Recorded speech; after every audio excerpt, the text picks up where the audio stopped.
وعن حذیفہ بن الیمان رضی اللہ عنہ ان رسول اللہ صلی اللہ تعالی علیہ وسلم لعن من جلس وسط الحلقہ، رواہ ابو داود باسناد حسن۔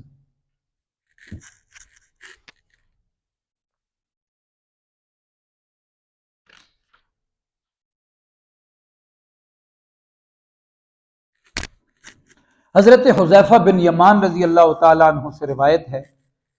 یہ حضور کے رازدار تھے نا، سر النبی ان کا لقب تھا، کہ اللہ کے رسول صلی اللہ تعالیٰ علیہ وسلم نے ارشاد فرمایا، جو شخص حلقے کے درمیان میں بیٹھ جائے وہ ملعون ہے، یعنی اس شخص پہ لعنت ہے جو مجلس کے حلقے کے درمیان میں آن بیٹھے،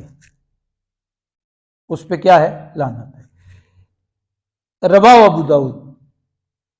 امام ابو داود نے حسن سند حسن کے ساتھ اس روایت کو نقل کیا ہے، اور امام ترمذی رحمۃ اللہ علیہ نے روایت کیا ہے عن ابی مجلس، اور اس میں کیا ہے کہ کوئی شخص اگر حلقہ لگا ہوا ہے، محفل ہے، اس کے درمیان میں آ کے بیٹھ جائے تو حضرت حذیفہ نے فرمایا کہ وہ ملعون ہے۔ نبی اکرم صلی اللہ علیہ وسلم کی زبان اقدس کے مطابق، یا اللہ نے لعنت کر دی اس پر حضور علیہ السلام کی زبان اقدس کے ذریعے سے، جو حلقے کے درمیان میں آ کے بیٹھ جائے۔ تو یہ قال الترمذی حدیث حسن صحیح۔ اب بات سمجھ لیں کہ اگر کچھ لوگ بیٹھے ہوئے ہیں تو کوئی آ کے وسط میں آ کے بیٹھ جائے، درمیان میں آ کے بیٹھ جائے، حلقے کی ایک ترتیب ہوتی ہے نا کہ ایسے بیٹھے ہوئے ہیں کہ دیکھنے میں بھی دقت نہ ہو، تو درمیان میں آ کے کوئی بیٹھ جاتا ہے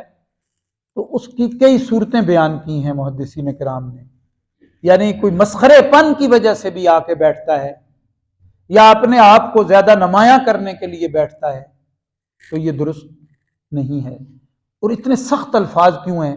کہ یا تو نبی علیہ السلام کی زبان نے اقدس نے، زبان